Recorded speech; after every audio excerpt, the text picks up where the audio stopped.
So mga higala no, makita ninyo mao kini ang card sa maong bata nga imbis nakapasar pero giilistan gayud sa maestra para ibagsak. Makita ninyo kung i-zoom in nga dagko gid og grado ang bata no, kay line of 8 gyud ang iyang grado pero kay gimao lagi gibagsak sa maestra. Welcome to MC Ang TV. Ang channel na may K. Kakulitan, katatawanan, kachismisan, kadramahan, katulaan, kaalaman. Hello mga higala, this is Maria and welcome sa aking YouTube channel, MC Ang TV. So for today's video mga higala is naatag ichika nga trending karon diri sa Cagayan de Oro ang post sa isa ka ginang bahin sa school card sa bata. So, kung kamo mga ginikanan, unsay inyong reaksyon o buhaton kung ang inyong anak pasado na sa iyahang card, unya nahumana o enrolled o sa ulahi mahibaw-an ra niyo nga gipabalik di ay siya sa iyahang maestra kay wala nakapasal. Unya ang pinaka-worst pagyud kay imbis pasado ang iyahang card, giutro ini sa iyang maestra o gibagsak. So mga ginikanan, unsa ang inyong reaksyon o unsa ang inyong buhaton? So mao na ang ichika nato karon for today's video. So mga higala, mao ni ang akong chika nga trending karon sa social media ang post sa usa ka ginikanan nga lagi ang school card sa maong bata kay giilisdan sa maestra. So basahon nato ini ang iyang maong post mga higala. So matod ni Cindy Apaap, tarong bakaha ni nga maestra iyahang gibuhat na imbis nakapasar na ang bata tungod lang kay naglagot siya sa mama kay wala mahatag ang isa ka galon na pintal na project. Iyang gipang-iris ang grado una niyang gihatag sa bata o gipang-ilisan og 70 tanan. Hugaw kaayo ang card sa bata. Dugay pagid kaayo gihatag unya iya raman di ay bagsak. Grabe nga maestra, wala kay kaluoy sa bata ba? Unsaon ka ni siya ba? Na-enrolled na unta sa grade 6 pero ang card iyang gitago o bagsak. Naday nakabutang PS sa CDO ni na public school sa Lapasan. So, school sa CDO sa Cagayan de Oro nga naa sa Lapasan. Speaking, kana siya nga school is dira na ba na-enroll ang akong anak na grade 2 na karon. So, mauni ang post sa usa ka ginikanan nga maulagi na-enroll na untang iyang anak kay pasado unya nahibaw-an lang nga nabagsak ni ay to. O gipang-ilistad ang card sa maong bata nga imbis pasado. So ang card sa maong bata is maon siya. So makita ninyo mga higala nga ang grado sa bata nakabutang puro 70. Sa mga katigulangan pa, sa una puro atsa ang grado. Wala namang gitangimong 75 para makatungtong diri sa dalunggan.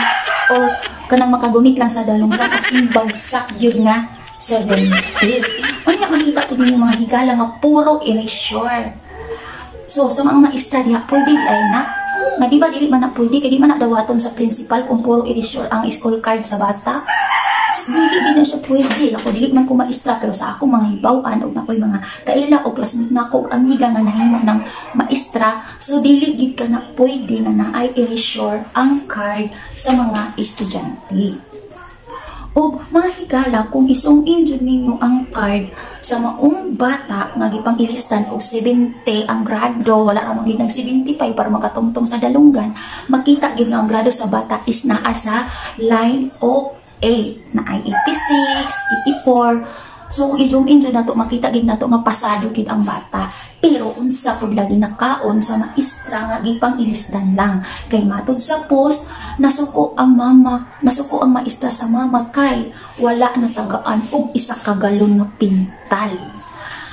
So unsay inyong mga reaksyon mga ginikanan din ha? Kung kamo ang nain ani sa sitwasyon, unsay inyong angay buhaton para maaksyonan kini? O ang maestra matagaan og leksyon kung kini tinuod man. So, trending nagikaroon sa sari daghan na kayo ang nag-comment sa maong post sa ginikanan bahin sa iyang school card sa iyang anak. O daghan dito nag-comment nga ipara rapid tulpo kay para ma-aksyonan og mawad-an og lisensya ang maong maestra. maestra. So, kung tinuod man kini, so maghulat ta kung unsay action, no? Ug ato lang din hulaton sa Rapi Tulpo para makita nato mga marites din no, mga madi. Pero, kung tinuod man jud kini, luoy kay maestra. Asa pa'y nakaon sa maestra nga nung iya man gibuhat. Nga pasado naman unta ang bata. Unya nga nung gikuha niya otro ang card sa bata. Unya, gipang-ilisdan kini 70 ang grado. Nga matod pa unta sa DepEd nga atong last year modular class walay mabagsak ato. Unya na ang pagyud mga higala gipang ilisdan ang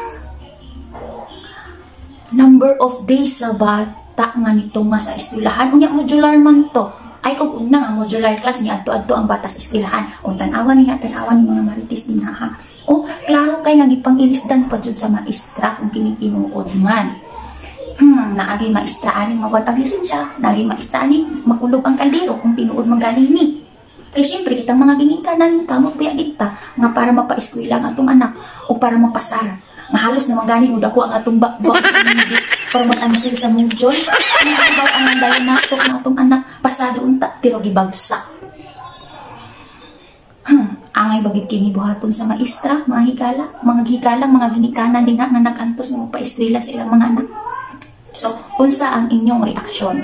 O unsa ang inyong buhaton? Paki-comment lang sa comment section o maghulat ta sa balita sa Rapi Tulpo in action. So, maura to mga akong chika mga higala for today's video. Bye! Thanks for watching!